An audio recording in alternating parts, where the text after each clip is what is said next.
सुमित जी, आज ये कैंप लगा है, इसके बारे में थोड़ा सा जानकारी दीजिए। आज शहीदी दिवस है और उन शहीदों को सबसे पहले नमन। हमारा आज का जो कैंप है डेंटल कैंप है, जो कि फ्री है। फ्री इन द सेंस हम ये एक रेगुलर फीचर है डेंटल कैंप, जो हम हर साल 3 या 4 डेंटल कैंप ऑर्गेनाइज करते हैं। हमारे पास डेंटल वैन है, रोटरी क्लब दिल्ली से आती है, जिसमें 2 सीट्स हैं, एयर कंडीशन बस है। साथ ही साथ हमें निःशुल्क सेवाएं जो डॉक्टर्स प्रोवाइड करते हैं, 3 डॉक्टर्स दिल्ली से हैं और 2 डॉक्टर्स सोनीपत से हैं। सोनीपत से डॉक्टर भूपेश मुखीजा हैं और डॉक्टर अंकुर गर्ग है, जिन्होंने अपना योगदान दिया है। और हम यहाँ पे जो डेंटल कैंप लगाया है, इसके अंदर हम फ्री में उसकी ओरल चेकअप कर रहे हैं, उसका फ्री में स्केलिंग कर रहे हैं, टेम्परेरी फिलिंग और परमानेंट फिलिंग भी कर रहे हैं जहाँ जहाँ रिक्वायरमेंट है। अगर मोलर टूथ है तो उसको भी एक्सट्रैक्शन के लिए हम ले रहे हैं। तो ये सेवाएं हम आज की डेट में कर रहे हैं। 2 बजे तक कैंप है और अभी तक हमने 60 और 70 के करीब पेशेंट्स को ऑब्जर्व किया है और ट्रीटमेंट किया है। सर, ये आपकी संस्था कब से काम कर रही है? ये संस्था 1978 में स्थापना हुई थी और इसका और ये संस्था में आज की डेट में संस्था का पटेल नगर में क्रीमेशन ग्राउंड है, रेफ्रिजरेटेड मॉर्चरी है, हियर्स वैन है, एक कम्युनिटी सेंटर है, चिल्ड्रन के खेलने के लिए पार्क बने हुए हैं, पहली सोनीपत की डिजिटल लाइब्रेरी है जो मॉडल टाउन में है, साथ ही साथ दूसरी लाइब्रेरी है, प्लस गोल प्याऊ है जो रामकृष्ण के साथ में है, एक बस अड्डे पे है प्याऊ जो कि 40 साल से चालू है, और अन्य कैंप हम medical camp, blood donation camp, students के लिए एक्सीलेंस अवार्ड भी हम हर साल आयोजन करते हैं।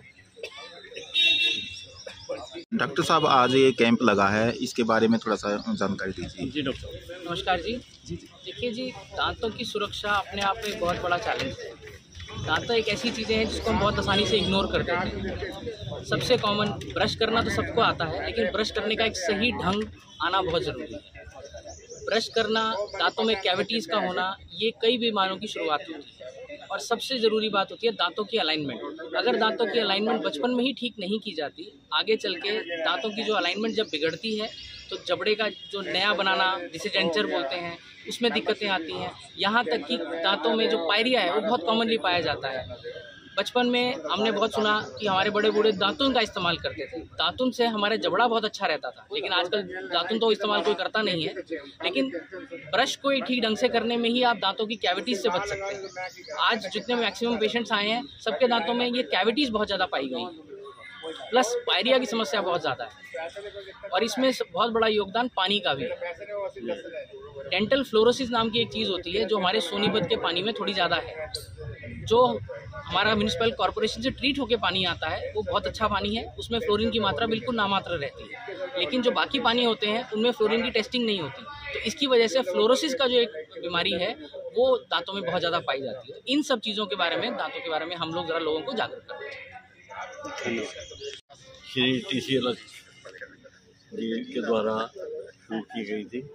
यह संस्था मानव सेवा के लिए ही बनी है, तो मानव सेवा में जो भी कार्य हम कर सकते हैं, जैसे हमारे अभी सुमित जी ने बताया, प्याऊ हैं या निरंतर सेवाएं देते रहते हैं, स्वास्थ्य संबंधी हो, सामाजिक हो, बच्चों के लिए शिक्षा का हो और उनके लिए स्कॉलरशिप का हो। जैसे डिजिटल लाइब्रेरी आज की ज़रूरत है, उसका जो पूरा संचालन करना, ये हमारे मुख्य उद्देश्य है। और साथ ही साथ शमशान की सेवा, जो कि गरीबों के लिए कई बार उनका संस्कार भी नहीं हो पाता, उनके लिए भी वहाँ फ्री सुविधा दी गई है। और बस अड्डे पे या कच्चे क्वार्टर जो मेन मार्केट है, और प्याऊ जो गर्मियों में बहुत ज़रूरत की चीज़ थी, वहाँ निरंतर रूप से पिछले 20-25 वर्षों से निरंतर चालू है वो, और उसका संचालन समिति द्वारा समय समय पर देखा जाता है ताकि वो निरंतर काम सुचारू रूप से कर सकें। और बाकी मानव सेवा में जो भी हम कार्य कर सकेंगे और भी विचाराधीन है, वो उनमें भी विचार किया जाएगा।